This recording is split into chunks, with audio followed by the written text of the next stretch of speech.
Porque Deus não pode garantir a minha palavra, Tiago Brunet. Deus só garante a palavra dele. Então, se eu pregar a palavra dele, ele garante o que eu estou falando. Se for o que eu acho, não tem nada garantido.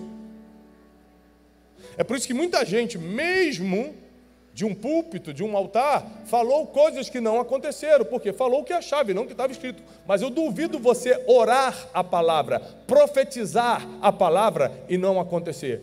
Porque nada pode ir contra a própria palavra. Então hoje nós vamos, através da palavra, entender como algumas coisas acontecem.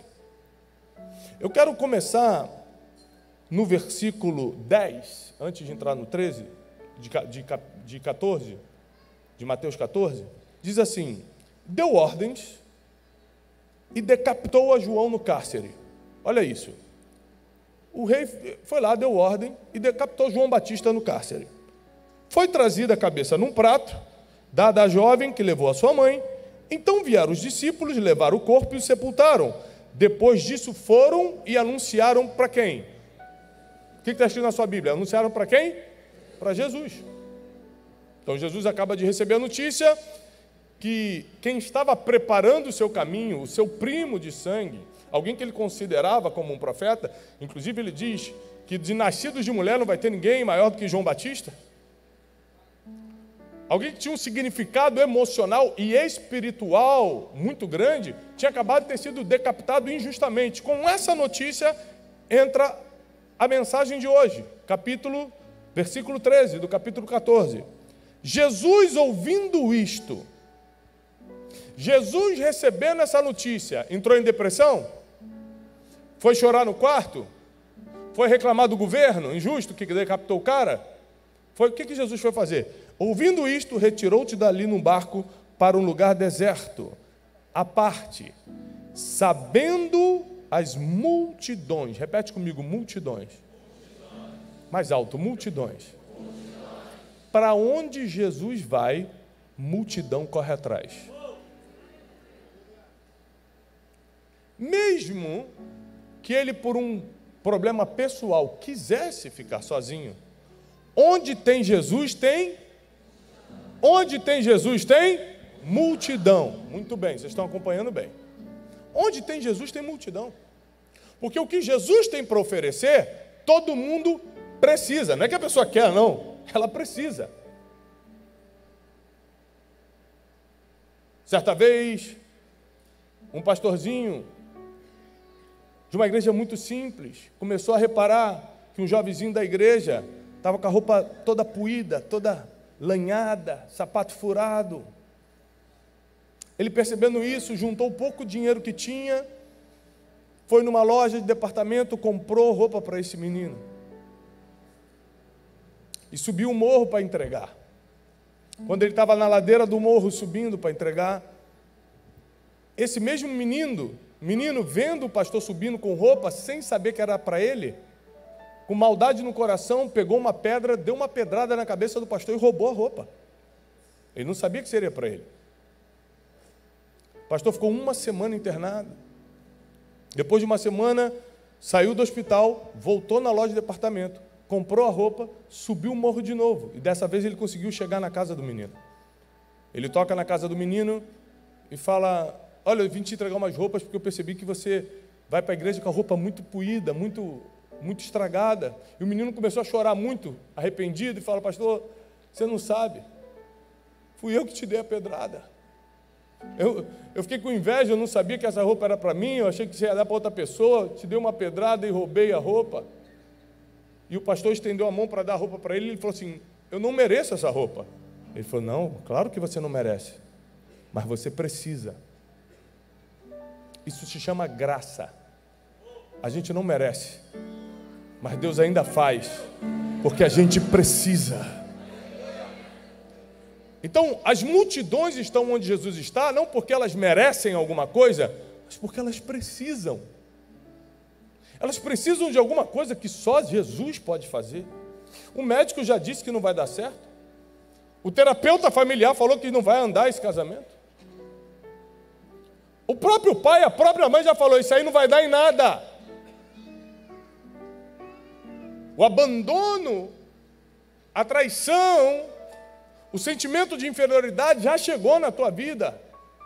Então não é questão se a gente quer ou deixa de querer, é que a gente precisa estar onde Jesus está, onde Ele se manifesta.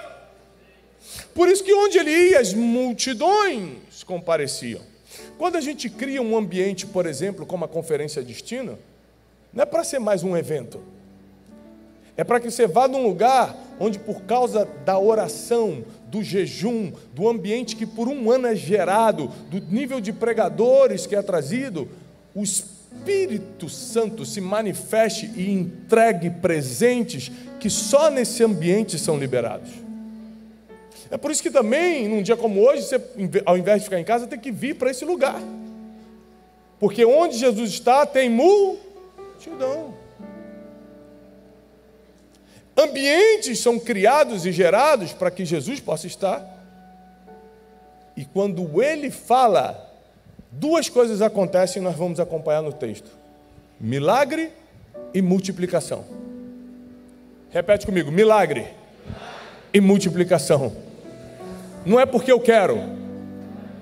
De novo, não é porque eu quero, é porque eu preciso.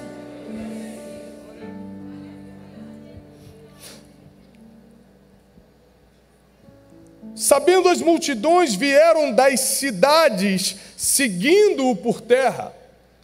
As multidões não estavam perto de Jesus.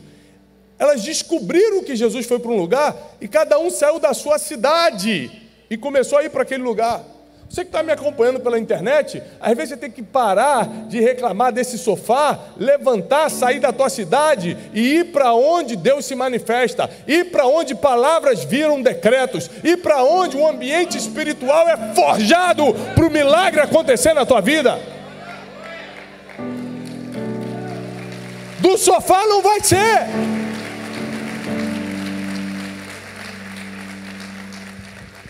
Tem gente que está tão preguiçosa, e a Bíblia diz, vai ter com a formiga, seu preguiçoso, vai aprender com a formiga.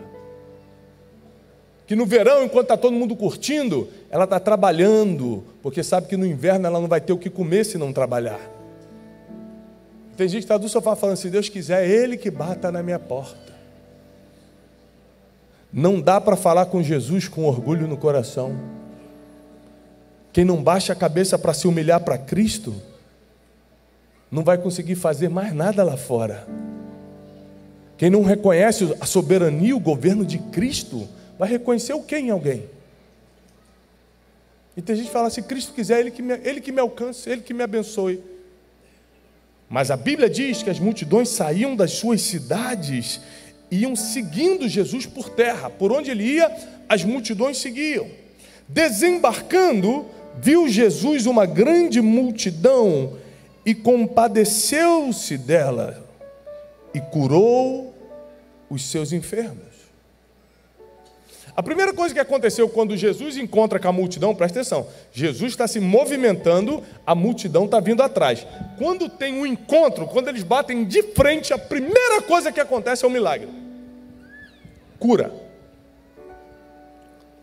Em outro evangelho, que vai explicar exatamente a mesma passagem, diz que os discípulos ainda falaram, Jesus, tem muita gente, não é melhor ir embora? Você acabou de receber uma notícia triste. O pessoal aqui é de outra cidade, daqui a pouco vai escurecer, não vai ter o que dar de comer. E Jesus fala assim, é que eu olho para eles e são como ovelhas que não têm pastor.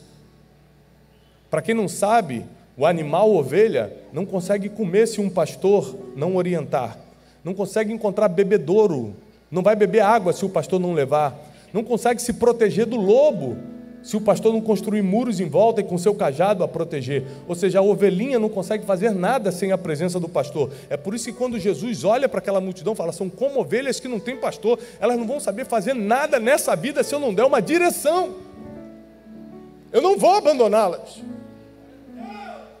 E quando multidões encontram com Jesus, tem uma coisa que nunca mais você vai experimentar na vida: o abandono. O teu pai pode ter te abandonado, o teu marido pode ter ido embora, o teu amigo pode ter te traído. Jesus nunca dá as costas para quem já encontrou uma vez com Ele. Nunca. Você, por orgulho ou por vergonha dos próprios pecados, pode dar as costas para Jesus. Jesus diz que aonde abundou o pecado, superabundou a graça. Aí que Ele te perdoa mesmo. Aí que Ele te dá mais unção mesmo, se você se arrepender. Ele não tem problema com você, você que cria problema com Ele. A primeira coisa que acontece nesse encontro é que Jesus cura os enfermos. Milagres acontecem quando multidões encontram Jesus. E o versículo 15 continua: ao cair da tarde, vieram os discípulos a Jesus e lhe disseram: o lugar é deserto e vai adiantada a hora, despede, pois as multidões, para que indo pelas aldeias, comprem para si o que precisam comer. Naquela época não tinha mercadinho, não tinha posto de gasolina com estação de serviço, não era assim não. Todo mundo longe de casa, num lugar deserto, para Jesus poder falar livremente para 5.000 homens, fora mulheres e crianças. Então os discípulos, percebendo que ia ficar perigoso, que ia começar a reclamação, eles falaram: despede essa multidão. Jesus, porém, lhes disse: não precisam retirar-se, dá-lhes vós mesmo de comer. Aqui vai acontecer agora a segunda coisa que sempre é liberada na vida daqueles que encontram Jesus. Depois do milagre, vem sempre uma multiplicação. Porque tem coisas na tua vida que estão reduzidas e você nem percebeu porque se acostumou com a miséria. Tem gente que se acostumou tanto com a ignorância do marido, que se ele te der um bombom de Natal, você está acostumado. Não aqui, mas dizem que em Santa Cruz está acontecendo muito. Graças a Deus. Quem é de Santa Cruz está amarrado. Mas a verdade é que quando você se acostuma com coisas reduzidas, você aceita qualquer coisa. Só quem é levado a níveis altos já não aceita qualquer coisa. Então tem coisas na tua vida que precisam ser multiplicadas e você nem sabe. E eu quero declarar hoje: Deus vai multiplicar não é só tuas finanças, não. Deus vai multiplicar o amor entre o casal. Deus vai multiplicar sabedoria para você criar teus filhos. Deus vai multiplicar entendimento para você aumentar os teus negócios. Deus vai multiplicar inteligência para você empreender. Deus vai multiplicar a tua saúde financeira, emocional, espiritual e física. Porque depois do milagre vem a multiplicação. Repete comigo: depois do milagre vem a multiplicação. Quando uma multidão encontra com Jesus, primeiro ele resolve urgente, o milagre. Estou doente, o que adianta Deus multiplicar minha conta bancária se eu estou com os dias contados? Nada. Então antes da multiplicação tem que vir o milagre. Primeiro me cura. Primeiro resolve o impossível. Primeiro faz o que o homem não vai fazer por mim. Reverte esse diagnóstico que o médico deu. Conserta essa bagunça que fizeram na minha vida, ou que eu mesmo me lancei. Porque 86% dos nossos problemas não causaram para a gente criou. Sabia disso? A gente bota a culpa em todo mundo, que a gente adora terceirizar a culpa, mas 86% dos nossos problemas nós mesmos causamos. Então, às vezes você tem que orar para Deus e falar: Deus, o milagre é para que eu pare de criar problemas. Faz esse milagre, por favor. Me perdoa e me ajuda a não me atrapalhar mais. Deus às vezes está doido para fazer uma multiplicação na tua vida, mas Ele está esperando você parar de fazer tudo errado para Ele te multiplicar. Como é que Ele vai multiplicar o amor no teu casamento se você não está nem baixando o tom de voz para falar ainda? Que é algo que depende de você. Como é que Ele vai multiplicar o dinheiro se você ainda gasta o dinheiro da conta de luz com algum prazer qualquer ou para jogar no jogo do tigrinho? Não aqui. Não posso dar o nome dos bairros mais, porque quando eu dou o nome do bairro tem sempre alguém aqui também do outro bairro. Não posso. Realengo, gritaram aqui. Alguém gritou Realengo. Não vou falar. Não posso. Mas a verdade é que a gente pede coisas para Deus que Ele não pode multiplicar porque a gente está indo na contramão da multiplicação. Essa multidão, ela encontra Jesus, Jesus provoca o milagre, e logo depois que é provocado o milagre, elas vão receber algo que elas não pediram. Presta atenção, aqui entra a chave da palavra. Uma coisa a multidão queria, por isso estava perseguindo Jesus, cura. Outra coisa, eles nem sabiam o que precisavam, multiplicação. Deus é tão perfeito que Ele faz você correr atrás dele por um motivo, para quando você o alcança, Ele dá o que você pediu e aquilo que você nem imaginava, nem olhos viram, nem ouvidos ouviram, nem jamais entrou no coração do ser humano, o que Deus tem preparado para aqueles que o amam. Está na Bíblia. Jesus, porém, lhes disse: não precisam retirar-se, dai-lhe vós mesmo de comer. Mas os discípulos responderam: não temos nada aqui, senão 5 pães e 2 peixes. Então ele disse: trazei-me. E tendo mandado que a multidão se assentasse sobre a relva, tomando os 5 pães e os 2 peixes, erguendo os olhos aos céus, os abençoou. Depois, tendo partido os pães, deu aos seus discípulos, e eles distribuíram às multidões. Todos comeram, se fartaram, e dos pedaços que sobejaram, recolheram ainda 12 cestos cheios. E os que comeram naquele dia foram cerca de 5.000 homens, além de mulheres e crianças. Os teólogos calculam que tinha entre 8 a 12 mil pessoas nesse dia. 5.000 homens, geralmente um homem está com a sua mulher e um filho. Alguns homens eram solteiros, tudo bem. Então o cálculo é entre 8 e 12 mil pessoas, contando com as crianças. E Jesus, com apenas 5 pães e 2 peixes, resolve o que eles nem esperavam que seria resolvido: multiplicação. Porque com Jesus não existe cada um por si. Com Jesus está tudo na conta dele. Esse negócio de cada um por si é o que o mundo te ensinou. Com Jesus, Ele é Pai, Ele não abandona, Ele é provedor, Ele é o que sustenta, Ele é o que chega na hora para resolver, Ele é o que cura, mas também é o que multiplica o que está faltando. Só que é o seguinte, o segredo, porque umas pessoas recebem e outras não, porque umas são curadas e outras não, porque umas são batizadas com o Espírito Santo e outras não, porque umas recebem profecia e outras não. Eu sou fruto de profecia.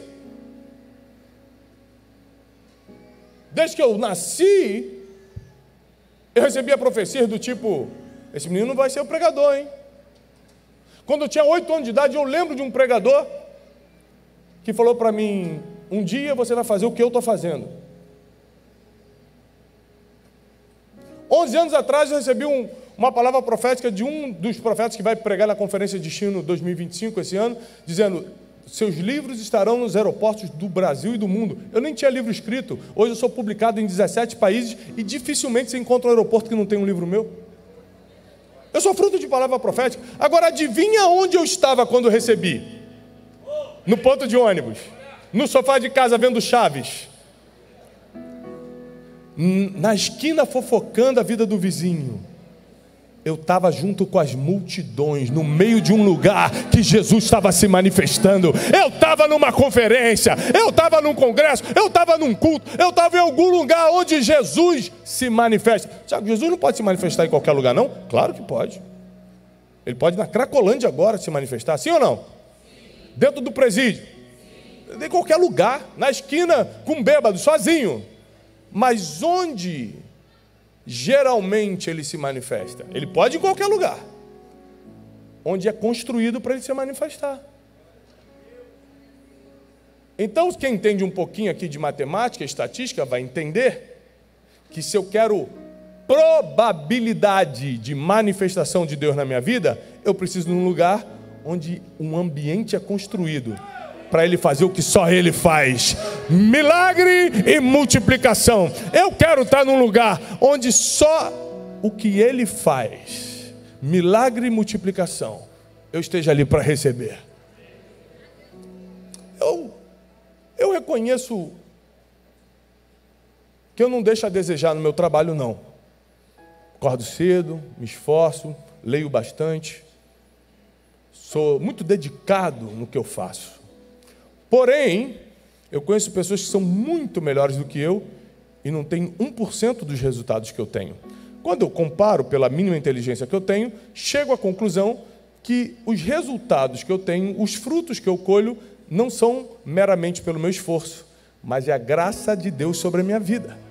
Existe uma bênção, existe uma mão celestial na minha vida. Da onde vem isso? Ele olhou para os meus lindos olhos azuis e falou, vou usar ele. Você acha que foi isso? Foi em ambientes como esse.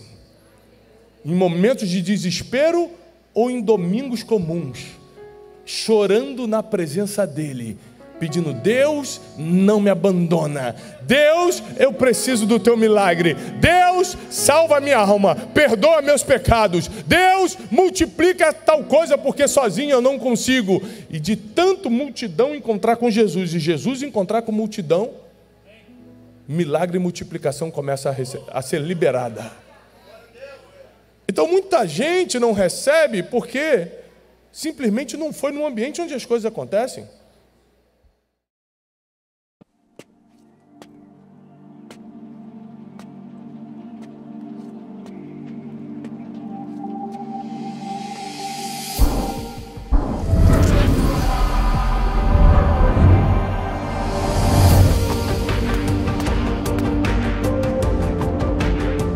Antes de um grande momento, de um grande derramar, de um grande milagre, sempre tem um momento de silêncio. E está chegando a hora dos céus governarem sobre o Brasil a partir aqui do Rio de Janeiro, nessa data especial 5 e 6 de setembro, em que você está convocado com toda a sua família para estar aqui na Conferência Destino.